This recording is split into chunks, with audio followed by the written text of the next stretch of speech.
Bonjour à tous et bienvenue sur l'Afrique en marche, votre chaîne d'information, d'éducation et d'analyse sur tout ce qui concerne l'Afrique. Dans cette édition, nous allons nous pencher sur le départ de Total Energies du Mali et du Burkina Faso. Cette décision s'inscrit dans un contexte géopolitique, économique et sécuritaire complexe, obligeant la multinationale à réévaluer ses activités dans ces pays. Analyse des facteurs ayant influencé cette décision.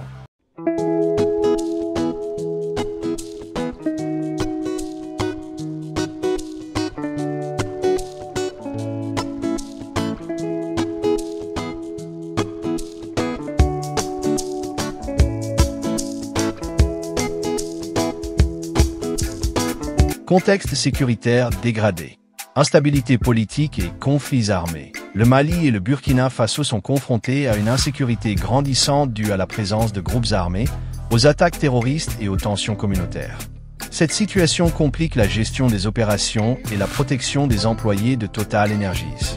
Risques pour les infrastructures. Les attaques ciblant les installations énergétiques et les routes commerciales ont augmenté les coûts d'exploitation et les risques pour l'entreprise. Sanctions économiques et difficultés financières.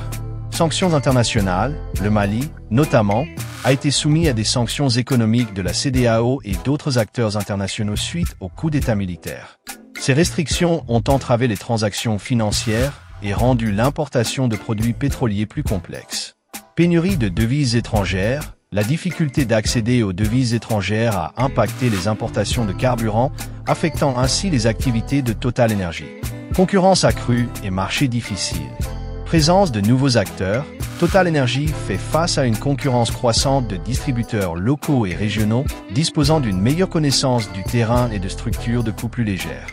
Dépendance aux importations.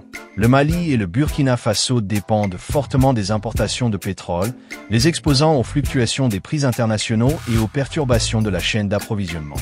Stratégie de recentrage de Total Energies. Optimisation des activités. Dans une démarche globale de recentrage sur les marchés les plus rentables et stables, les difficultés rencontrées dans ces deux pays ont incité Total Energies à se retirer. Transition énergétique. L'entreprise oriente de plus en plus ses investissements vers les énergies renouvelables, ce qui pourrait expliquer son désengagement progressif de certains marchés traditionnels du pétrole. Impact sur les populations locales. Pénurie de carburant. Le retrait de Total Energies a amplifié les difficultés d'approvisionnement en carburant dans ces pays. Perte d'emplois. La fermeture des stations-service Total Energies a entraîné des pertes d'emplois directs et indirects, affectant l'économie locale. Réaction des gouvernements et alternatives. Renforcement des acteurs locaux. Les gouvernements du Mali et du Burkina Faso cherchent à développer les capacités des entreprises nationales de distribution de pétrole pour compenser ce départ. Diversification des partenariats. De nouvelles collaborations avec des compagnies régionales ou internationales pourraient être explorées afin d'assurer la stabilité de l'approvisionnement en produits pétroliers.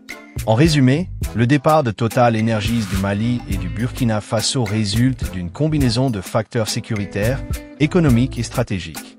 Si cette décision souligne les défis auxquels ces pays sont confrontés, elle ouvre également la voie à de nouvelles opportunités pour les acteurs locaux et régionaux. Cependant, la stabilité politique et sécuritaire demeure essentielle pour attirer des investisseurs et garantir un approvisionnement énergétique fiable. Si vous avez aimé cette vidéo, n'oubliez pas de vous abonner et d'activer la cloche pour ne rien manquer de nos prochaines analyses. Merci d'avoir suivi l'Afrique en marche et nous vous souhaitons un excellent week-end.